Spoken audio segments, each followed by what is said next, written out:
السلام علیکم ناظرین۔ پاکستان کے میڈیا اور سوشل میڈیا کی دنیا سے اس وقت سب سے بڑی اور اہم ترین خبر یہ ہے کہ معروف پاکستانی اینکر پرسن اور پوڈ کاسٹر ریحان طارق کو وفاقی دارالحکومت اور لاہور کے قانون نافذ کرنے والے اداروں نے باقاعدہ گرفتار کر لیا ہے۔ ریحان طارق کو اس وقت گرفتار کیا گیا جب وہ حال ہی میں برطانیہ کا دورہ مکمل کر کے غیر ملکی پرواز کے ذریعے لاہور کے علامہ اقبال انٹرنیشنل ایئرپورٹ پر پہنچے۔ جیسے ہی وہ امیگریشن کاؤنٹر پر آئے تو حکام نے ان کا نام نو فلائی لسٹ میں شامل پایا، جس کے بعد نو تشکیل شدہ وفاقی ایجنسی NCCIA یعنی national cyber crime investigation agency نے انہیں فوری طور پر حراست میں لے لیا۔ اب بات کرتے ہیں سب سے اہم اور بڑے سوال کی کہ آخر ریحان طارق کو کیوں گرفتار کیا گیا، ان کا جرم کیا ہے؟ ناظرین، ان کی گرفتاری کی بنیادی وجہ ان کے ڈیجیٹل پلیٹ فارم پر نشر ہونے والا متنازع مذہبی مواد اور پوڈ کاسٹ ہیں۔ ذرائع کے مطابق ریحان طارق نے حال ہی میں معروف مذہبی عالم جواد نقوی کے ساتھ ایک تفصیلی انٹرویو ریکارڈ کیا تھا۔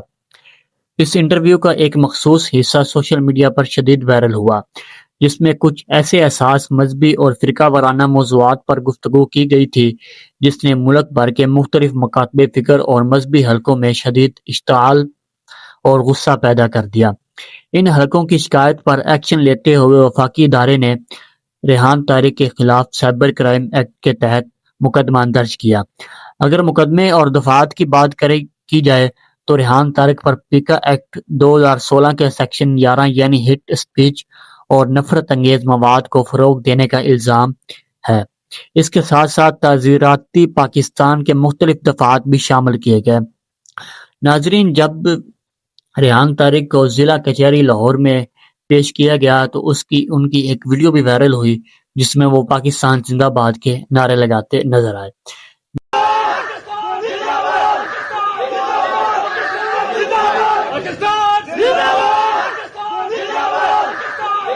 جب وہ عدالت میں پیش ہوئے تو عدالت نے حکم دیا کہ ان کے موبائل فون، لیپ ٹاپ قانون اپنی حراست میں لے لے، اور ان کا جو یہ پوڈ کاسٹ وائرل ہوا ہے جس میں مذہبی حلقوں کے اندر ایک ان کے جذبے کو ٹھیس پہنچی ہے، تو وہ ان کے موبائل اور لیپ ٹاپ اپنے حراست میں لیے جائیں اور ان میں چیک کیا جائے کہ ان کے پیچھے کیا ہے۔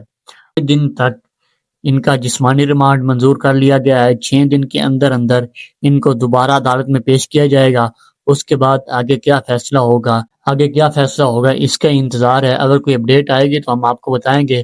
ہم آپ کو یہ بھی بتا دیں کہ ایک آڈیو جو لیک ہوئی ہے، جو آڈیو سامنے آئی ہے۔ السلام علیکم، میں لندن سے وایا دبئی کنیکٹنگ فلائٹ لے کے پاکستان پہنچا ہوں، اور جب یہاں پہنچا ہوں تو مجھے امیگریشن کے اوپر روکا ہے کہ آپ کا نام سٹاپ لسٹ میں ہے۔ تو میں نے پوچھا کہ میرا نام سٹاپ لسٹ میں کیوں ہے، تو انہوں نے کہا کہ ہمیں تو اس کا اندازہ نہیں ہے لیکن ریڈ فلیگ آ رہا ہے۔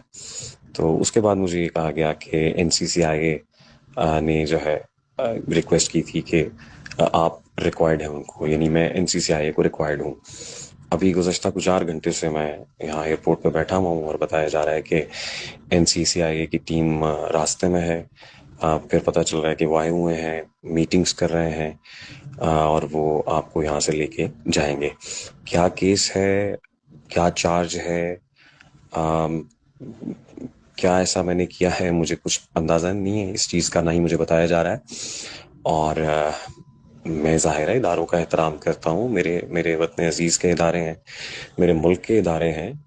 بطور محب وطن پاکستانی میں نے ہمیشہ احترام کیا اور اب بھی کروں گا، اور میں as much cooperate as possible میں کروں گا، لیکن مجھے پتہ ہے تو جائے نا کہ پرابلم کیا ہے، مسئلہ کیا ہے۔